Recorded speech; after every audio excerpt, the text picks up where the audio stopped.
안녕하세요. 제 이름은 김상우라고 합니다. 올해 72이에요. 이 이야기를 어디서부터 해야 할지 모르겠지만 지금 생각해보면 아마 그 아침에서 시작됐던 것 같아요. 아침에 눈을 떴을 때 옆자리가 비어 있었어요. 아내는 10년 전에 세상을 떠났거든요. 그때는 그게 당연한 줄 알았죠. 저는 침대에서 일어나 화장실로 갔어요. 거울에 비친 제 얼굴을 보니까 주름이 깊게 패여 있더라고요. 언제부터 이렇게 늙었나 싶었어요. 세수를 하고 면도를 하는데 손이 조금 떨렸어요. 그냥 나이 탓이겠거니 했죠. 부엌으로 가서 냉장고를 열었어요. 반찬이 별로 없었어요. 어제 저녁에 먹다 남은 김치하고 계란 몇 개가 전부였죠. 저는 계란을 2개 꺼내서 프라이팬에 올렸어요. 기름이 지글지글 소리를 내며 달궈지는 동안 저는 창밖을 내다봤어요. 아파트 단지 안놀이터가 보였는데 아이들 소리는 하나도 들리지 않더라고요. 평일 아침이니까 당연했죠. 계란을 밥 위에 얹어서 간장을 뿌렸어요. 그렇게 혼자 밥을 먹었죠. 텔레비전을 켜니까 아침 뉴스가 나왔어요. 날씨 예보에서 오늘은 맑을 거라고 했어요. 저는 뉴스를 보면서 밥을 먹었는데 무슨 내용인지는 잘 기억이 안 나요. 그냥 소리가 있으니까 좋았던 것 같아요. 밥을 다 먹고 그릇을 씻었어요.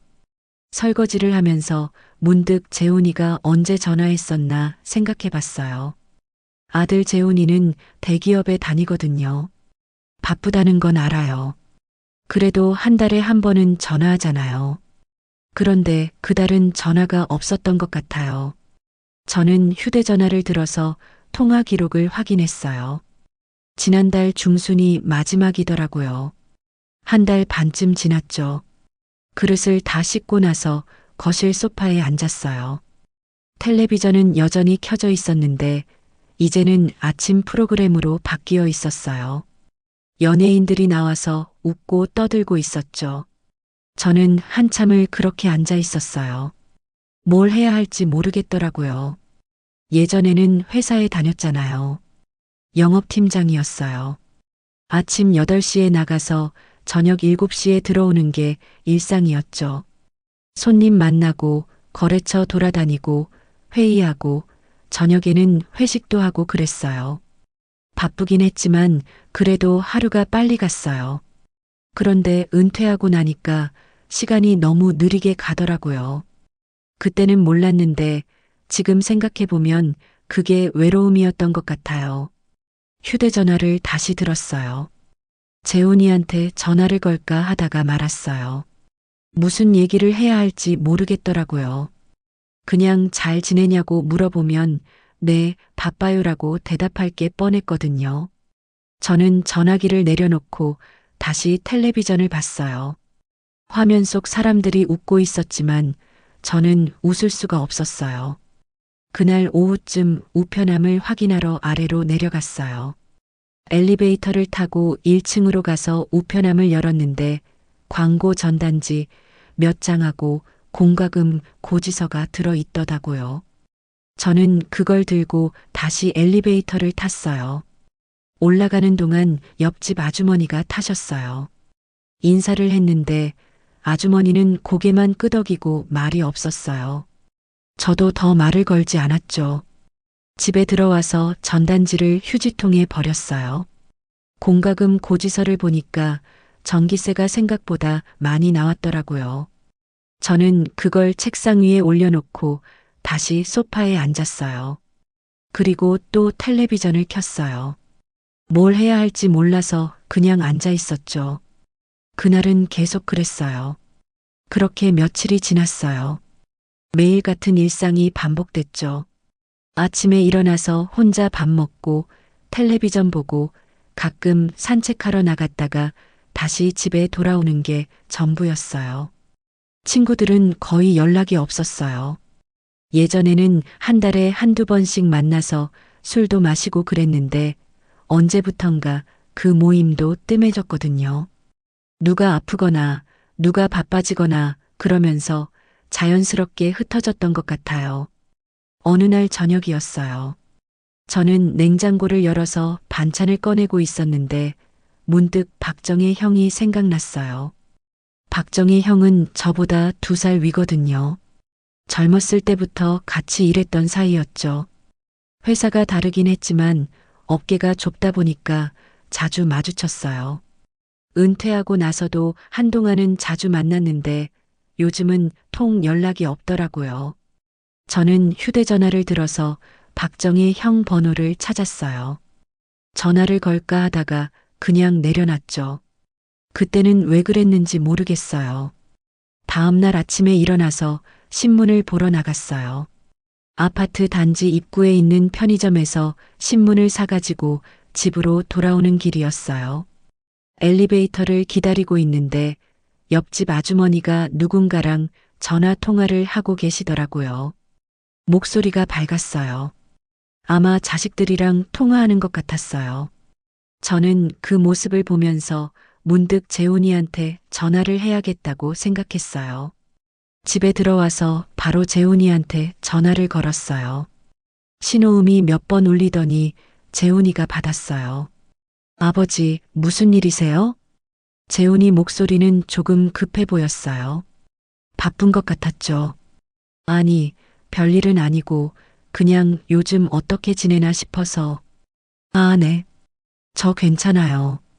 요즘 프로젝트가 하나 있어서 좀 바빠요. 재훈이는 대충 대답하더니 또 바쁘다는 얘기만 했어요. 저는 뭐라고 더 말해야 할지 몰라서 그냥 그래. 건강 챙기고 하고 전화를 끊었어요. 통화 시간은 채 2분도 안 됐던 것 같아요. 전화를 끊고 나니까 가슴이 답답했어요. 뭐랄까, 허전하다고 해야 하나요? 저는 소파에 앉아서 한참을 그렇게 있었어요. 텔레비전도 안 켜고 그냥 가만히 앉아 있었죠. 그러다가 문득 예전에 회사 다닐 때가 생각났어요. 그때는 사람들이 많았거든요. 아침에 출근하면 동료들이 인사하고 점심시간에는 같이 밥 먹고 저녁에는 회식도 하고요. 시끄럽고 바쁘긴 했지만 외롭지는 않았던 것 같아요. 그날 오후에 우편함을 확인하러 내려갔어요. 이번에도 광고 전단지하고 청구서만 들어있더라고요. 저는 그걸 들고 다시 엘리베이터를 탔어요. 엘리베이터가 올라가는 동안 거울에 비친 제 모습을 봤어요. 주름진 얼굴에 허리가 조금 굽어 있는 노인이 서 있었죠. 그때 문득 이런 생각이 들었어요. 나는 언제부터 이렇게 늙었나? 그리고 왜 이렇게 혼자인가? 그 생각이 계속 남더군요. 집에 들어와서 전단지를 버리고 소파에 앉았어요. 텔레비전을 켰는데 오후 드라마가 하고 있었어요. 젊은 남녀가 사랑하고 헤어지고 다시 만나고 그러는 내용이었죠. 저는 그걸 보면서도 무슨 내용인지 잘 모르겠더라고요. 그냥 화면만 멍하니 쳐다보고 있었던 것 같아요. 저녁 시간이 됐어요. 저는 냉장고를 열어서 라면을 끓여 먹었어요. 라면을 먹으면서도 텔레비전만 보고 있었죠. 뉴스에서는 또 무슨 사건 사고 얘기를 하고 있었어요. 저는 그걸 보면서 문득 이런 생각이 들었어요. 내일도 이렇게 보낼 건가? 모레도, 그 다음 날도. 그 생각을 하니까 숨이 막히는 것 같았어요. 그날 밤 잠자리에 누워서도 한참 잠이 안 왔어요. 천장을 보면서 이런저런 생각을 했죠. 언제부터 이렇게 됐나? 은퇴하고 나서? 아내가 세상을 떠나고 나서? 아니면 그보다 더 전부터였나? 그때는 뭐가 뭔지 잘 모르겠더라고요. 다만 한 가지는 확실했어요. 이대로는 안 되겠다는 생각이요. 뭔가 바뀌어야 한다는 생각이 들었어요. 그런데 뭘 어떻게 바꿔야 할지는 모르겠더라고요. 그날은 그렇게 밤이 깊어갔어요. 그렇게 또 며칠이 지났어요. 매일 똑같은 일상이 반복됐죠. 그러던 어느 날 오후였어요. 우편함을 확인하러 내려갔는데 로비에서 낯선 여성분이 게시판에 뭔가를 붙이고 계시더라고요. 저는 그냥 지나치려고 했어요. 그런데 그분이 저를 보더니 인사를 하셨어요. 안녕하세요. 혹시 이 아파트에 사세요? 제가 요즘 이 아파트를 돌면서 홍보를 하고 있거든요. 목소리가 밝았어요. 60대 중반쯤 돼 보이는 분이었죠. 아, 네. 저는 707호에 삽니다. 아, 그러세요. 저는 이영숙이라고 해요. 지역 복지관에서 자원봉사를 하고 있어요.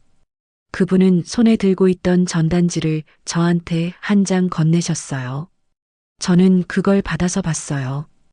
은빛 모임 마이너스 어르신 커뮤니티 프로그램이라고 적혀 있더라고요.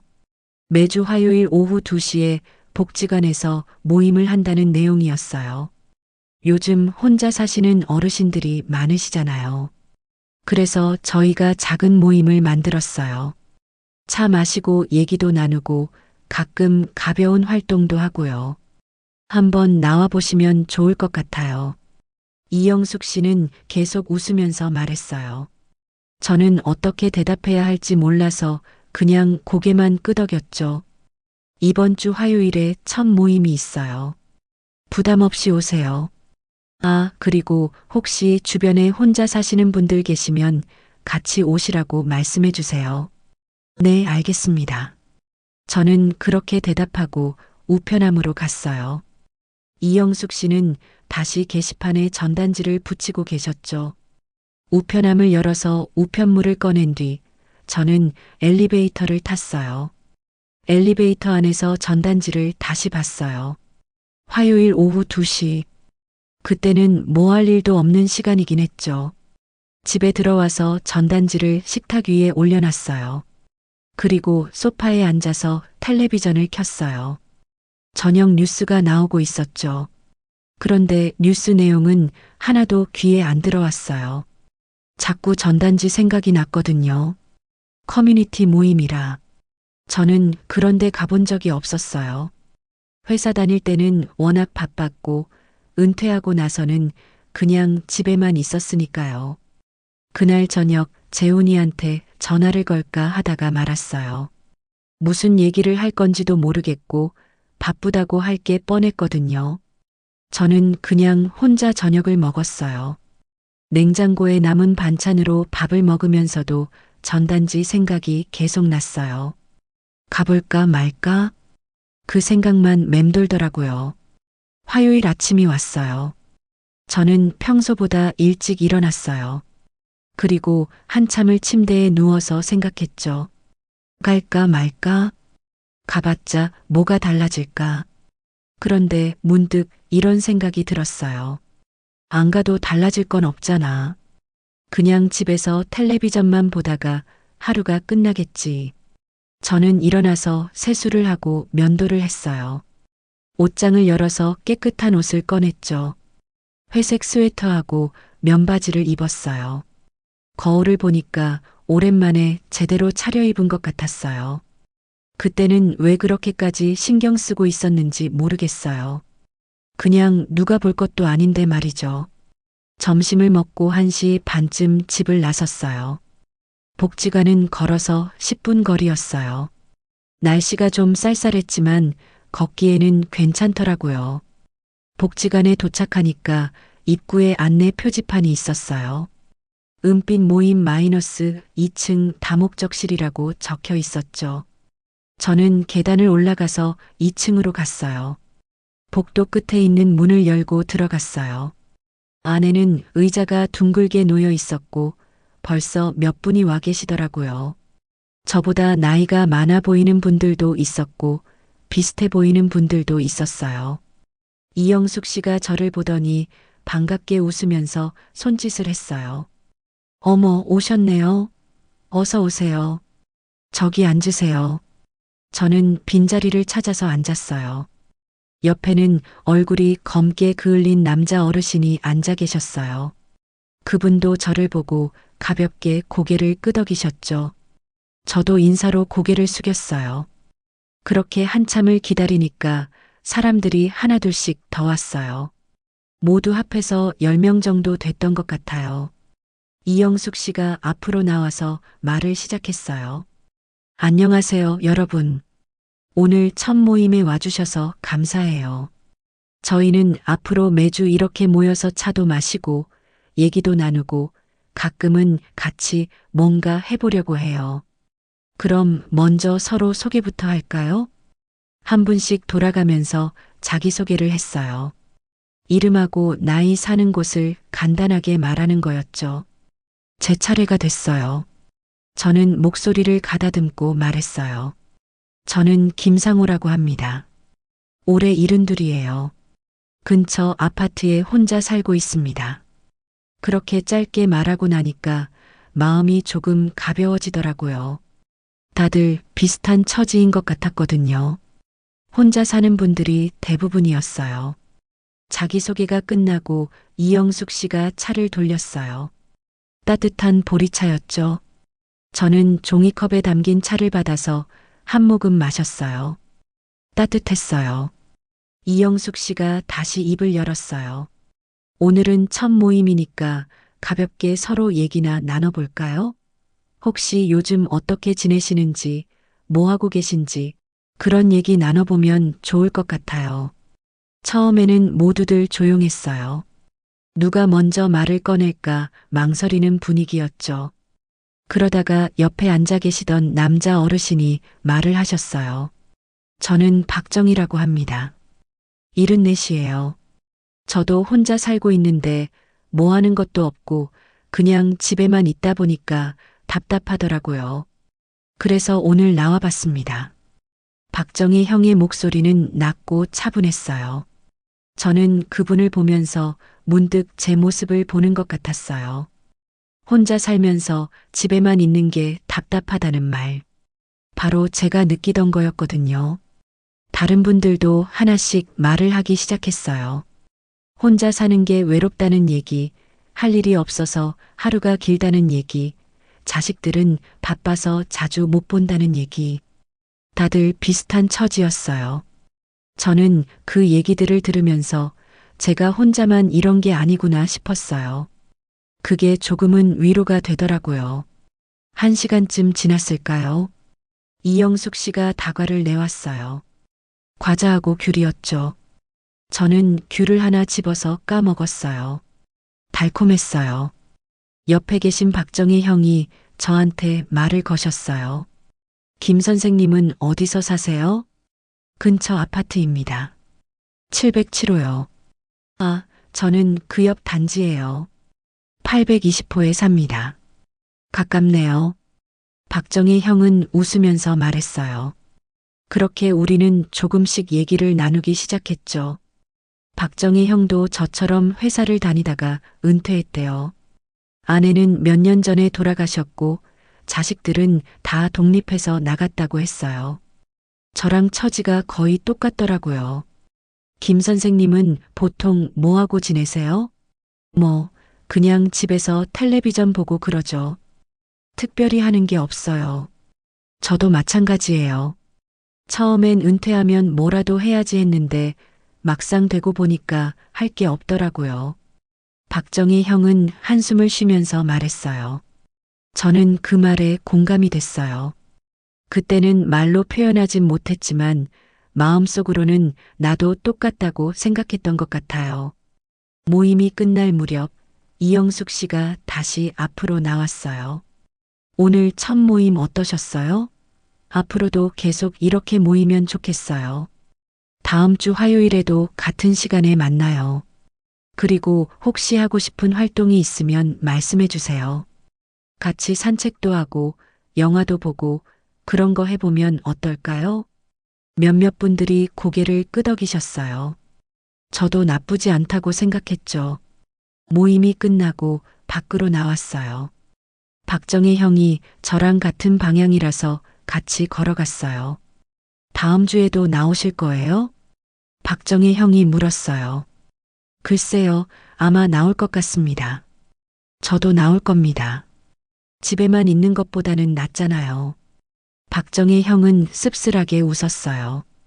저는 그 웃음이 뭔지 알 것 같았어요. 우리는 아파트 단지 입구에서 헤어졌어요. 박정희 형은 오른쪽으로 가고 저는 왼쪽으로 갔죠. 집에 돌아와서 현관문을 열고 들어갔어요. 빈집은 여전히 조용했어요. 저는 신발을 벗고 거실로 들어가서 소파에 앉았어요. 텔레비전을 켤까 하다가 그냥 그대로 앉아 있었어요. 문득 오늘 있었던 일들이 떠올랐어요.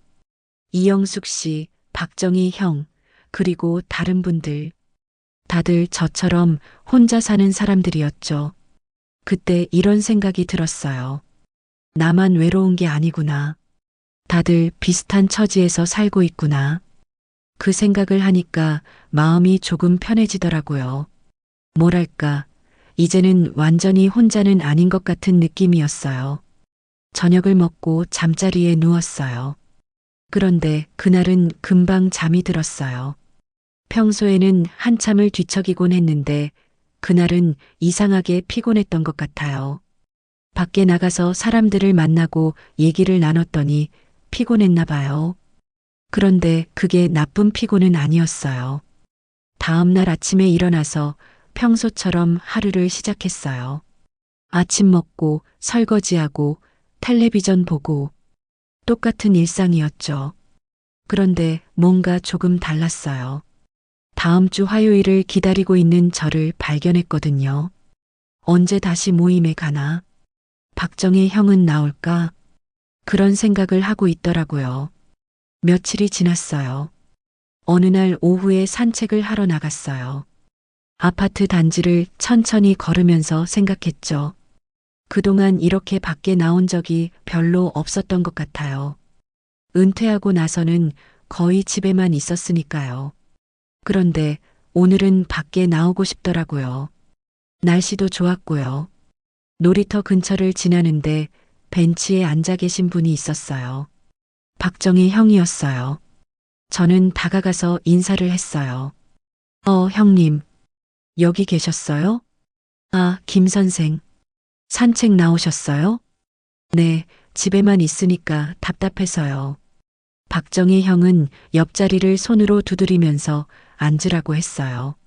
저는 그 옆에 앉았죠. 우리는 한동안 아무 말 없이 앞을 보고 있었어요. 아이들이 놀이터에서 뛰어노는 모습이 보였어요. 다음 주 화요일에 또 모임 있죠? 박정희 형이 물었어요. 네, 있습니다. 나는 꼭 갈 거예요. 김 선생도 나오시죠? 네, 나가려고요.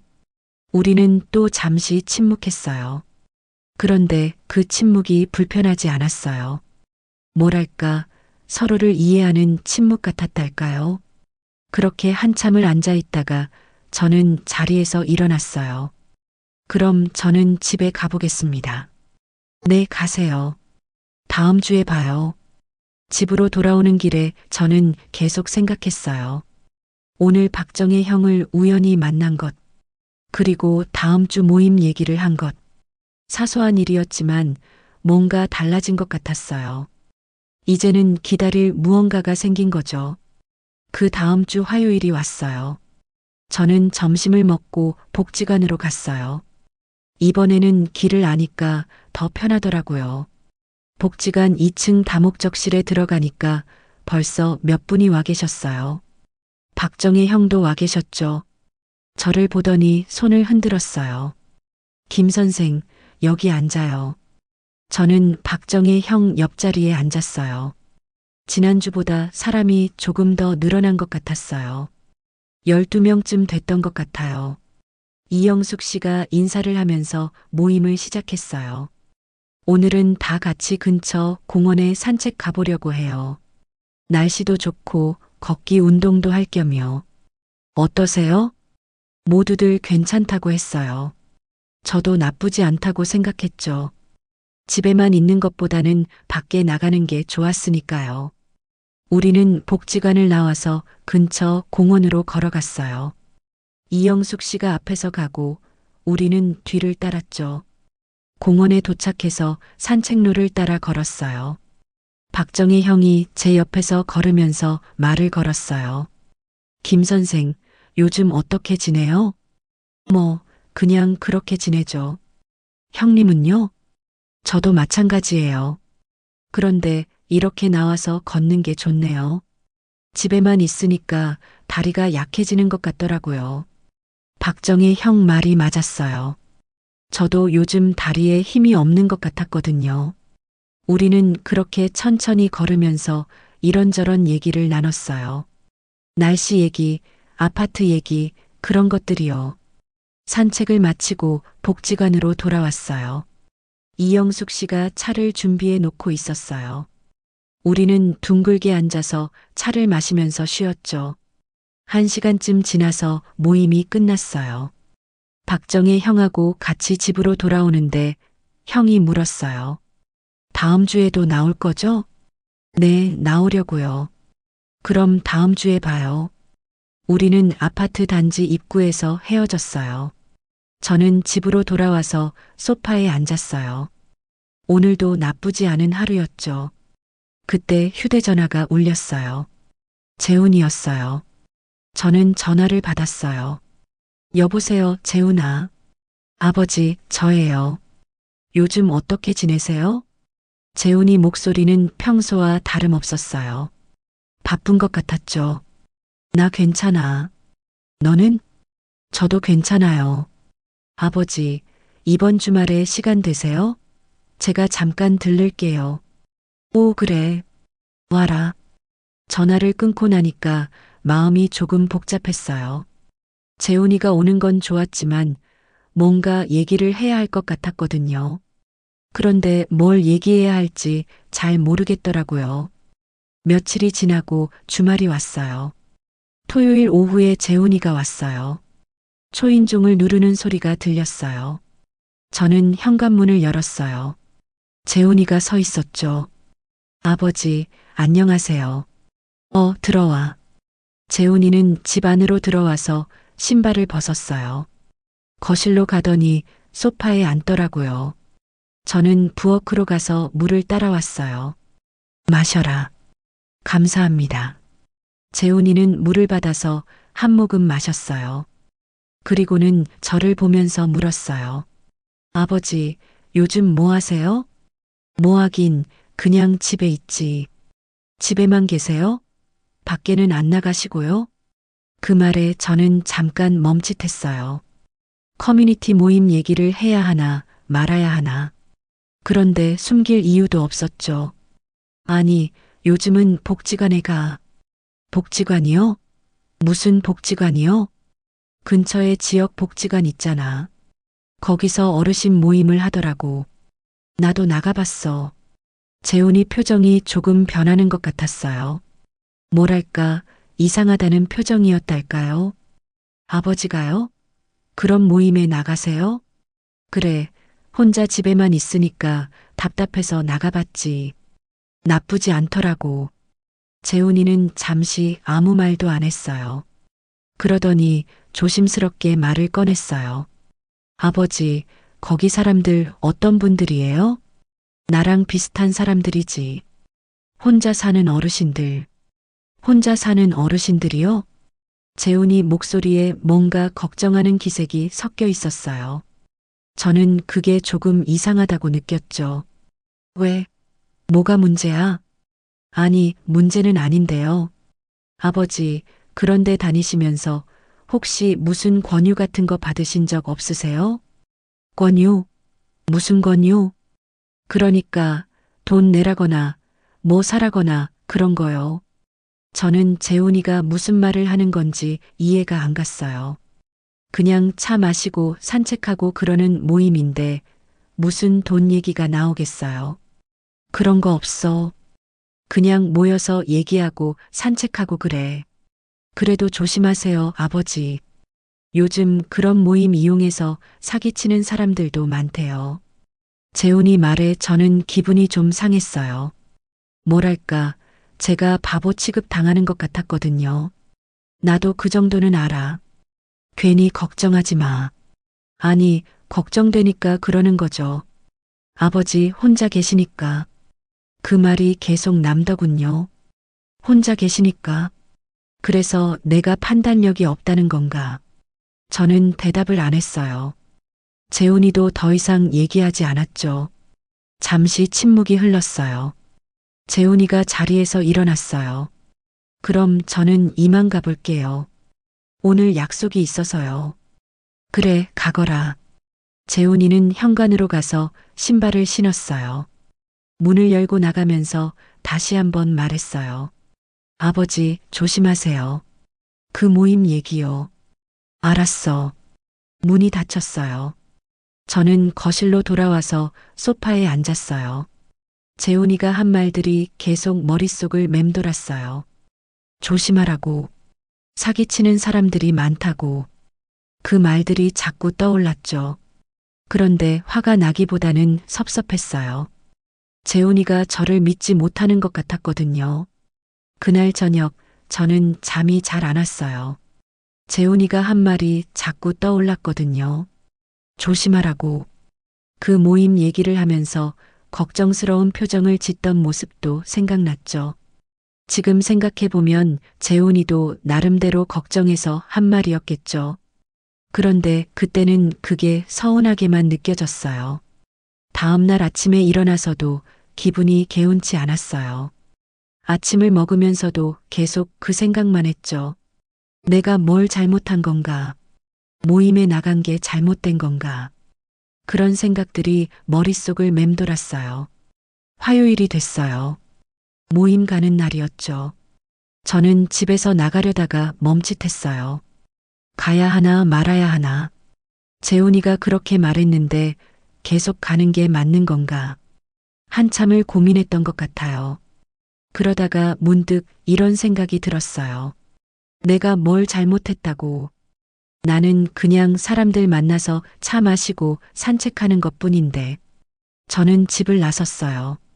복지관으로 가는 길이 이제는 익숙하더라고요. 복지관에 도착해서 2층으로 올라갔어요. 다목적실에 들어가니까 박정희 형이 벌써 와 계셨어요. 김 선생, 오셨어요? 네, 형님. 저는 박정희 형 옆에 앉았어요. 이영숙 씨가 저를 보더니 웃으면서 인사했어요. 모임이 시작됐죠. 오늘은 다 같이 노래를 부르기로 했대요. 옛날 가요를 틀어놓고 같이 따라 부르는 거였어요. 노래가 나왔어요. 제가 젊었을 때 듣던 노래였죠. 저는 따라 부르면서 문득 옛날 생각이 났어요. 회사 다닐 때, 동료들하고 회식하던 때, 그때는 이 노래를 부르면서 술잔을 기울이곤 했었죠. 그 시절이 그리워지더라고요. 노래가 끝나고 다들 박수를 쳤어요. 이영숙 씨가 차를 돌렸어요. 저는 차를 받아서 마시면서 박정희 형하고 얘기를 나눴어요. 형님, 오늘 노래 좋았죠? 그러게요. 오랜만에 옛날 노래 들으니까 좋더라고요. 박정희 형은 웃으면서 말했어요. 그때 이영숙 씨가 우리 쪽으로 왔어요. 두 분, 오늘 모임 어떠셨어요? 좋았습니다. 제가 대답했어요. 다행이네요. 다음 주에는 뭘 해볼까요? 혹시 하고 싶은 거 있으세요? 박정희 형이 먼저 말했어요. 글쎄요, 저는 뭐든 좋습니다. 이렇게 나와서 사람들 만나는 것만으로도 좋아요. 저도 고개를 끄덕였어요. 박정희 형 말이 맞았거든요. 집에만 있는 것보다는 여기 나와서 사람들하고 얘기하는 게 훨씬 좋았으니까요. 모임이 끝나고 박정희 형하고 같이 집으로 걸어갔어요. 걷다가 형이 물었어요. 김 선생, 혹시 무슨 고민 있어요? 오늘 표정이 좀 안 좋아 보이던데. 저는 잠시 망설였어요. 말해야 하나 말아야 하나. 그런데 박정희 형이라면 이해해 줄 것 같았어요. 사실은 아들한테 얘기를 들었거든요. 이 모임 다니는 거 조심하라고. 아드님이요? 네. 혹시 사기 당할 수도 있으니까 조심하라고 하더라고요. 박정희 형은 한숨을 쉬었어요. 나도 그런 얘기 들었어요. 딸한테 요즘 어르신들 상대로 사기치는 사람들이 많대요. 형님도요? 그래요. 그런데 나는 이렇게 생각해요. 여기는 복지관에서 하는 거잖아요. 그리고 우리가 뭐 돈 낼 일도 없고 그냥 모여서 차 마시고 얘기하는 건데 뭐가 문제겠어요. 박정의 형 말을 듣고 나니까 마음이 조금 편해졌어요. 맞아요. 우리는 그냥 모여서 얘기하는 것뿐이었거든요. 형님 말이 맞네요. 자식들이야 걱정해서 그러는 거겠지만 우리도 어른인데 그 정도 판단은 할 수 있잖아요. 박정희 형은 씁쓸하게 웃었어요. 저는 그 웃음이 뭔지 알 것 같았어요. 자식들한테 어린애 취급당하는 게 서운한 거죠. 우리는 아파트 단지 입구에서 헤어졌어요. 집으로 돌아오는데 마음이 한결 가벼워진 것 같았어요. 박정희 형이 해준 말 덕분이었죠. 우리도 어른이다. 그 말이 계속 남더군요. 집에 들어와서 소파에 앉았어요. 휴대전화를 보니까 재훈이한테서 문자가 와 있었어요. 아버지, 오늘도 그 모임 다녀오셨어요? 라고 적혀 있었죠.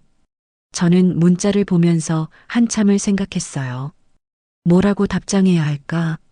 저는 간단하게 답장을 보냈어요. 응, 다녀왔어. 걱정하지 마. 그리고 휴대전화를 내려놨어요. 재훈이가 걱정하는 건 알아요. 그런데 저도 제 삶이 있잖아요. 제가 하고 싶은 일을 하면서 살 권리가 있는 거죠. 그날 저녁 저는 텔레비전을 보면서 생각했어요. 앞으로도 모임에 계속 나갈 거예요. 재훈이가 뭐라고 하든 저는 제 길을 갈 거예요.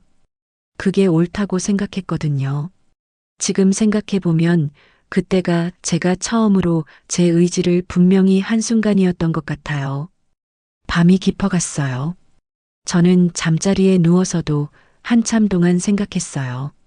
내일은 또 어떤 하루가 될까? 다음 주 모임은 어떨까? 그런 생각을 하다가 잠이 들었죠. 그날은 꿈을 꾸지 않았던 것 같아요. 그 뒤로도 저는 매주 화요일마다 모임에 나갔어요. 재훈이한테서는 더 이상 그 얘기를 꺼내지 않더라고요. 저도 굳이 얘기하지 않았죠. 그렇게 몇 주가 지났어요. 어느 날 모임이 끝나고 박정희 형하고 걸어오는데 형이 물었어요. 김 선생, 다음 주에 우리끼리 산에 갈까요? 날씨도 좋고 좀 더 먼 데 가보면 어떨까 싶어서요. 산이요? 네. 근처에 작은 산이 하나 있거든요. 1시간 정도면 올라갔다 올 수 있어요. 나도 예전에는 자주 갔었는데 요즘은 안 가봤어요. 저는 잠시 생각했어요. 산에 간 지도 꽤 됐죠. 은퇴하고 나서는 거의 안 갔던 것 같아요. 좋죠. 가보죠. 그럼 다음 주 목요일 어때요? 모임 있는 날 말고. 괜찮습니다. 우리는 다음 주 목요일 아침 9시에 만나기로 했어요. 집으로 돌아오면서 저는 기분이 좋았어요. 뭔가 기대되는 게 생긴 거죠. 목요일 아침이 왔어요. 저는 일찍 일어나서 준비를 했어요.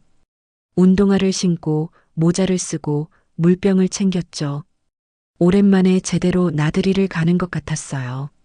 약속 장소에 나갔더니 박정희 형이 벌써 와 계셨어요. 일찍 오셨네요. 나도 오늘 일찍 일어났어요. 오랜만에 산에 가니까 설레더라고요. 박정희 형은 웃으면서 말했어요. 우리는 버스를 타고 산 입구까지 갔어요. 산 입구에는 등산로 안내판이 있었죠. 우리는 천천히 걷기 시작했어요. 처음에는 숨이 좀 찼어요. 오랜만에 오르막을 걷는 거라서 그랬나 봐요. 그런데 조금 걷다 보니까 익숙해지더라고요. 박정희 형도 옆에서 천천히 걸으면서 가끔씩 쉬었죠. 김 선생, 괜찮아요? 네, 괜찮습니다. 형님은요? 나도 괜찮아요. 천천히 가면 되죠. 우리는 그렇게 한 걸음씩 올라갔어요. 중간중간 벤치가 있어서 거기서 쉬면서 갔죠. 1시간쯤 걸렸을까요? 정상에 도착했어요. 정상에서 내려다보니까 경치가 좋았어요. 멀리 아파트 단지가 보이고 그 너머로 산들이 보였죠. 와, 좋네요. 제가 말했어요. 그렇죠? 여기 올 때마다 기분이 좋아요. 박정희 형은 벤치에 앉으면서 말했어요. 저도 옆에 앉았죠. 우리는 한동안 말없이 경치를 바라봤어요. 바람이 시원하게 불었어요. 김 선생, 나 하나 물어봐도 돼요? 박정희 형이 조심스럽게 물었어요. 네, 물어보세요. 아드님하고는 사이가 어때요? 저번에 조심하라고 했다는 얘기 들었잖아요. 저는 한숨을 쉬었어요. 글쎄요. 재훈이는 나름대로 걱정해서 그러는 거겠죠. 그런데 나는 좀 서운하더라고요. 나도 그래요. 딸이 자꾸 이것저것 걱정하고 간섭하니까 답답할 때가 있어요. 박정희 형도 한숨을 쉬었어요. 그렇지만 우리도 이해해야죠. 자식들 입장에서는 부모가 걱정되니까요. 그건 그래요. 그런데 나는 아직 멀쩡한데 자꾸 늙은이 취급하니까 기분이 좀 그래요. 박정희 형 말이 맞았어요. 저도 그런 느낌을 받았거든요. 재훈이가 저한테 조심하라고 할 때 마치 제가 아무것도 모르는 사람 취급받는 것 같았어요. 김 선생, 나는 이렇게 생각해요. 우리가 늙긴 했지만 그래도 우리 삶은 우리가 사는 거잖아요. 자식들 눈치 보면서 살 수는 없어요. 박정희 형은 단호하게 말했어요. 저는 그 말을 듣고 가만히 생각했어요. 맞아요. 제 삶은 제가 사는 거죠. 재훈이가 뭐라고 하든 저는 제가 하고 싶은 대로 살아야 하는 거예요. 형님 말이 맞네요. 그렇죠. 우리도 어른이에요. 우리가 판단할 수 있어요. 박정희 형은 웃으면서 말했어요. 그 순간 저는 마음속으로 결심했어요. 앞으로는 제가 하고 싶은 대로 살겠다고. 모임에도 계속 나가고 산에도 가고 제가 원하는 일을 하면서 살겠다고요. 우리는 정상에서 한참을 앉아 있었어요. 바람을 쏘이면서 경치를 보고 있으니까 마음이 편해지더라고요. 그동안 쌓였던 스트레스가 다 풀리는 것 같았어요. 이제 내려갈까요? 박정희 형이 일어서면서 물었어요. 네, 내려가죠. 우리는 천천히 산을 내려왔어요. 내려오는 길은 올라가는 길보다 편했죠. 산 입구에 도착해서 우리는 근처 식당으로 갔어요. 점심을 먹기로 했거든요. 식당에 들어가서 된장찌개를 시켰어요. 박정희 형도 같은 걸 시켰죠. 오늘 좋았어요, 형님. 덕분에 오랜만에 산에 갔네요. 나도 좋았어요. 앞으로 자주 나와야겠어요. 따끈한 된장찌개를 먹으면서 우리는 이런저런 얘기를 나눴어요. 날씨 얘기, 아파트 얘기, 요즘 텔레비전에 나오는 프로그램 얘기도 했죠. 밥을 다 먹고 나서 우리는 식당을 나왔어요. 버스 정류장으로 걸어가면서 박정희 형이 말했어요. 다음에 또 나와요. 이번에는 다른 산에도 가보고. 좋죠? 그럽시다. 버스를 타고 집으로 돌아왔어요. 집에 들어와서 소파에 앉으니까 다리가 좀 아팠어요. 그런데 기분은 좋았어요. 오늘 하루가 참 알차게 느껴졌거든요. 그날 밤 저는 침대에 누워서 생각했어요. 오늘 박정희 형이 한 말이 계속 떠올랐죠. 우리 삶은 우리가 사는 거다. 그 말이 가슴에 와닿았어요. 맞아요. 저도 제 삶을 살 권리가 있는 거예요. 다음 날 아침 재훈이한테서 전화가 왔어요. 아버지, 저예요. 재훈아. 무슨 일이야? 아니, 그냥 안부 전화예요. 요즘 어떻게 지내세요? 나 잘 지내. 너는? 저도 괜찮아요. 아버지, 그 모임은 요즘 어때요? 저는 잠시 멈칫했어요. 재훈이가 또 그 얘기를 꺼내는구나 싶었죠. 잘 다니고 있어. 좋아. 그래도 조심하세요, 아버지. 혹시 모르니까요. 그 말에 저는 속으로 한숨을 쉬었어요. 재훈이는 여전히 걱정하고 있더라고요. 그런데 이번에는 제가 달랐어요. 재훈아, 나도 어른이야. 내가 알아서 판단할 수 있어. 너무 걱정하지 마. 아니, 그래도요. 나는 지금 잘 지내고 있어. 친구들도 생겼고, 할 일도 생겼어. 그러니까 걱정 말고 너나 잘 지내. 전화기 너머로 재훈이가 잠시 침묵하는 게 느껴졌어요.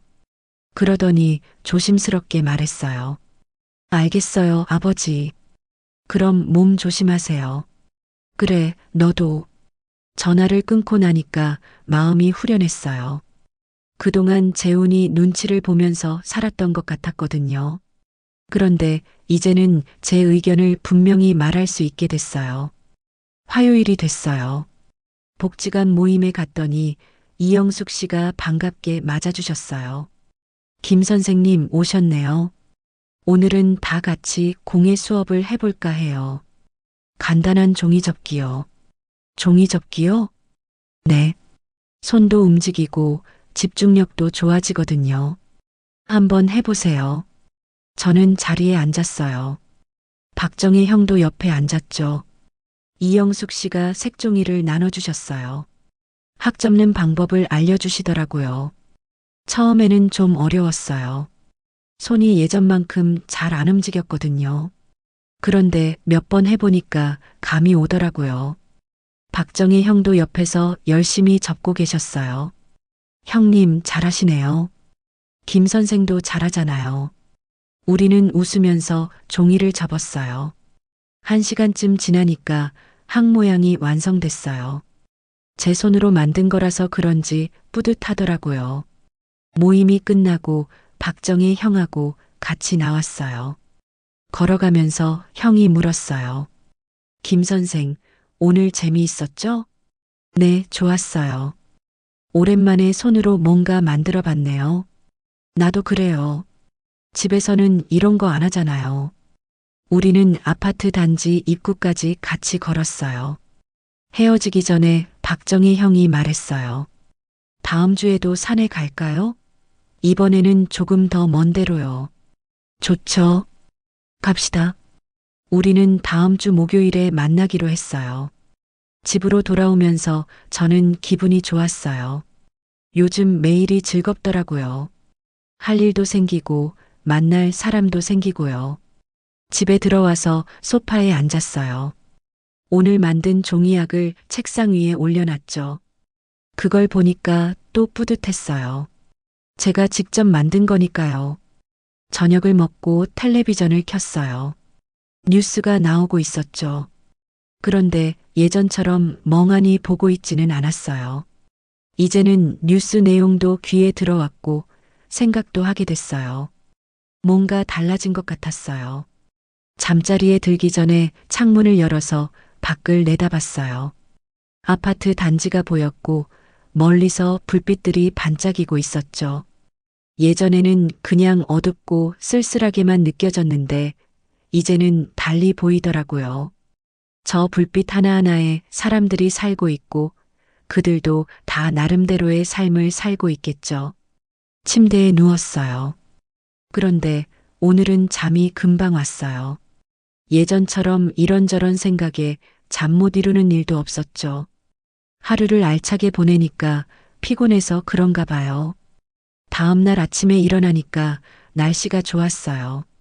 저는 운동화를 신고 밖으로 나갔어요. 아파트 단지를 한 바퀴 걸었죠. 요즘 아침마다 산책을 하고 있었거든요.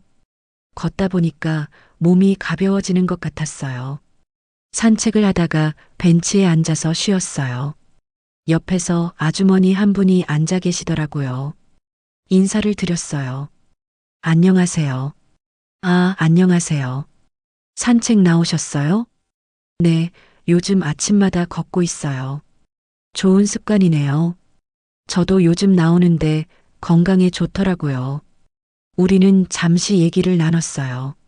날씨 얘기, 아파트 얘기, 그런 것들이요. 그러고 보니 예전에는 이렇게 사람들한테 먼저 말을 거는 일이 거의 없었어요. 그런데 요즘은 자연스럽게 인사하고 얘기하게 되더라고요. 집으로 돌아와서 아침을 먹었어요. 밥을 먹으면서 오늘은 뭘 할까 생각했죠. 화요일까지는 며칠 남았고 목요일에는 박정혜 형하고 산에 가기로 했으니까요. 오늘은 집에서 쉬면서 책이나 읽어야겠다고 생각했어요. 책장에서 오래된 책 한 권을 꺼냈어요. 예전에 사놓고 읽지 못했던 책이었죠. 소파에 앉아서 책을 펼쳤어요. 천천히 읽어 나갔죠.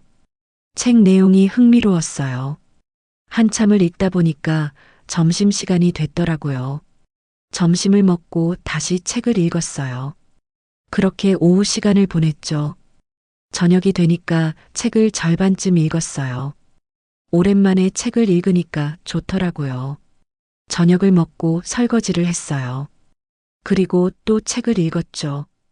밤이 깊어질 때까지 읽다가 잠자리에 들었어요. 오늘도 좋은 하루였어요. 한 달쯤 지났을까요? 저는 이제 매주 화요일 모임에 나가는 게 당연해졌어요. 목요일에는 박정희 형하고 만나서 산에 가거나 공원을 걷곤 했죠. 평일 아침에는 산책을 나가고 저녁에는 책을 읽거나 텔레비전을 봤어요. 예전과는 완전히 다른 삶이었죠.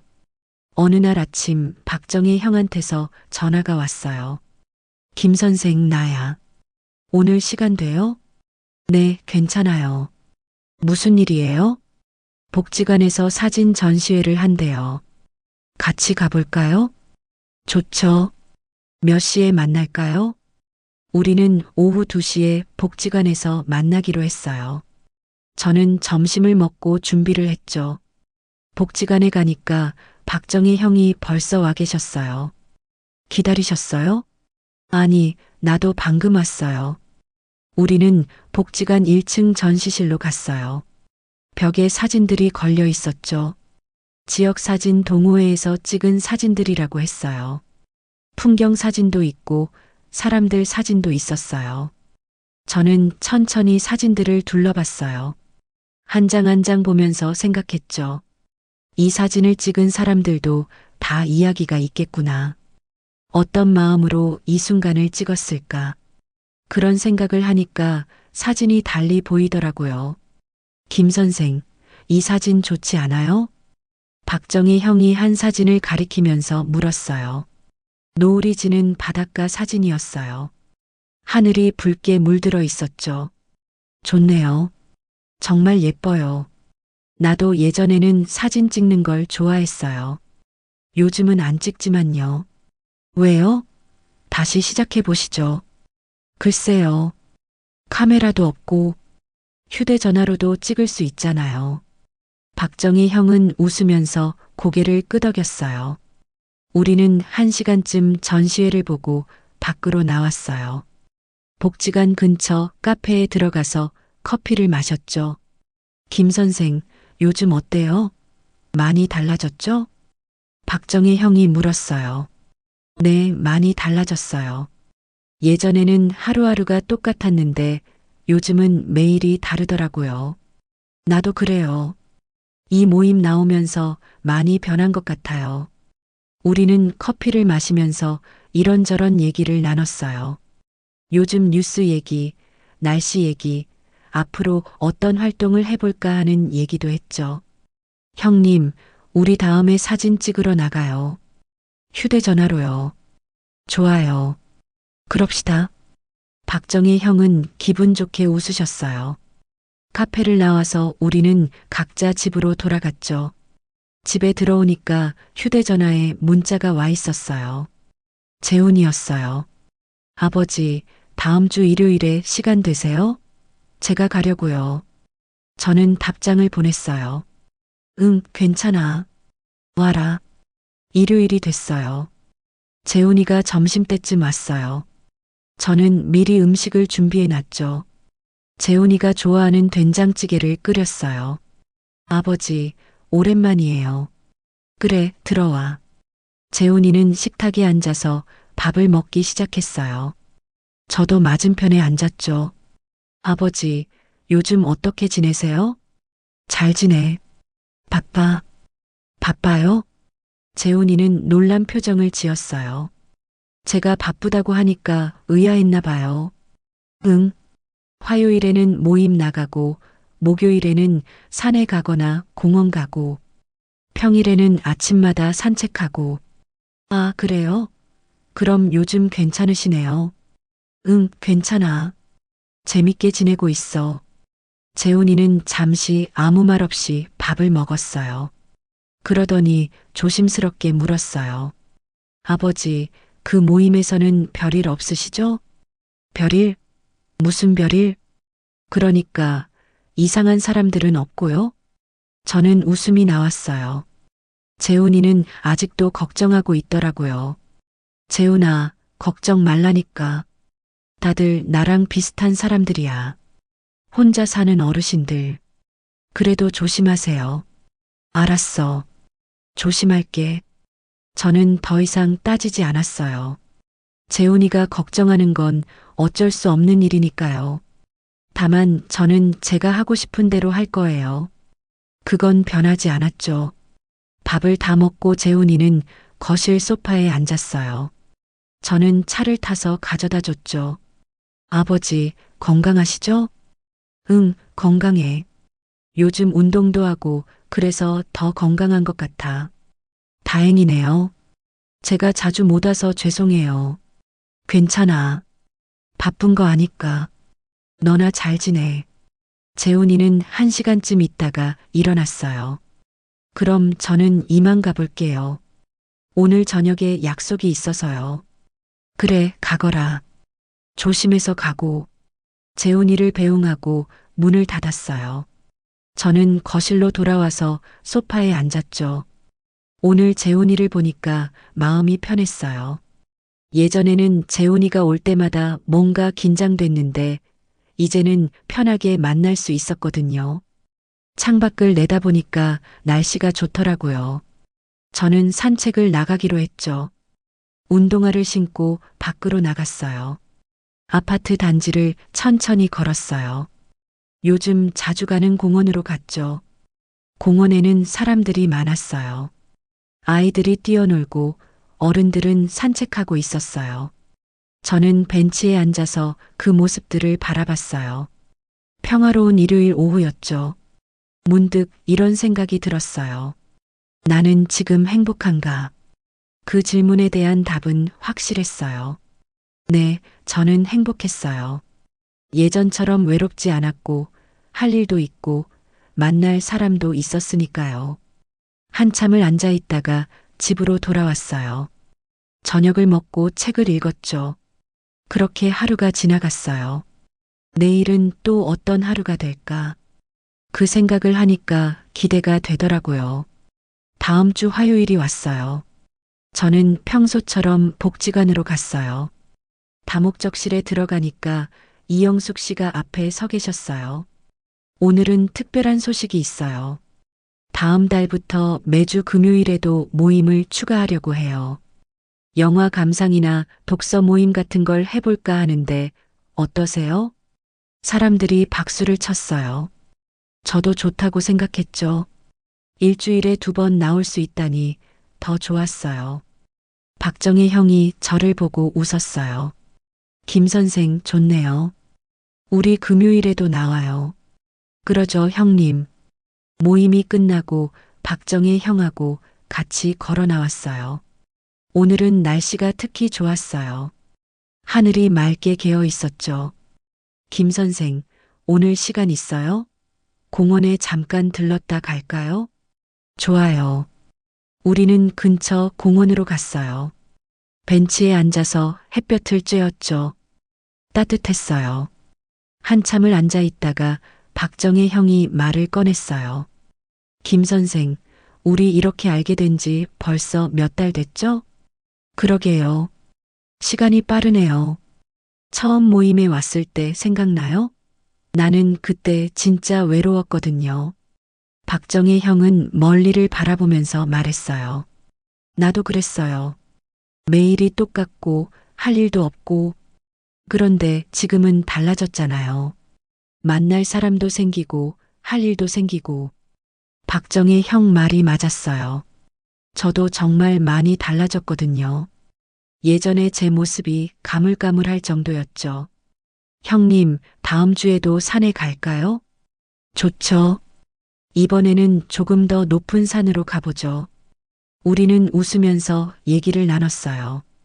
그렇게 1시간쯤 앉아 있다가 각자 집으로 돌아갔죠. 집에 오는 길에 편의점에 들렀어요. 우유하고 빵을 샀어요. 요즘은 장을 자주 보게 되더라고요. 먹을 게 필요하니까요. 집에 들어와서 산 물건을 냉장고에 넣었어요. 그리고 소파에 앉아서 잠시 쉬었죠.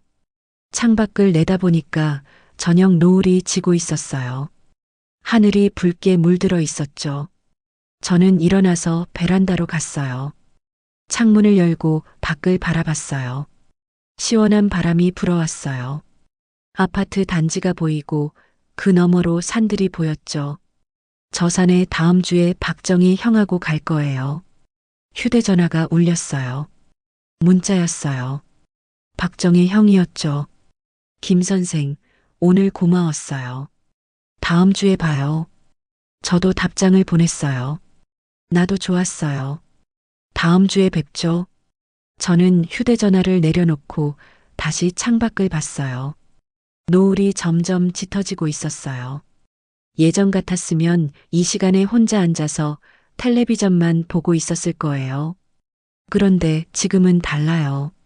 내일 할 일도 생각하고 다음 주 계획도 세우고요. 저녁을 먹을 시간이 됐어요. 저는 부엌으로 가서 냉장고를 열었어요. 오늘은 뭘 해 먹을까 생각했죠. 김치찌개를 끓이기로 했어요. 김치하고 돼지고기를 꺼내서 냄비에 넣었어요. 물을 붓고 끓이기 시작했죠. 찌개가 끓는 동안 식탁을 차렸어요. 밥을 푸고 반찬을 꺼내놨죠. 찌개가 다 끓었어요. 한 그릇 덜어서 식탁에 놓았어요. 혼자 먹는 밥이었지만 예전처럼 쓸쓸하지는 않았어요. 밥을 먹으면서 오늘 있었던 일들을 생각했어요. 모임에서 만난 사람들, 박정희 형하고 나눈 얘기, 공원 벤치에서 본 노을, 하나하나가 다 소중하게 느껴졌어요. 설거지를 하고 거실로 갔어요.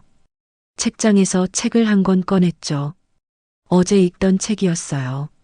소파에 앉아서 책을 폈어요. 천천히 읽어 나갔죠.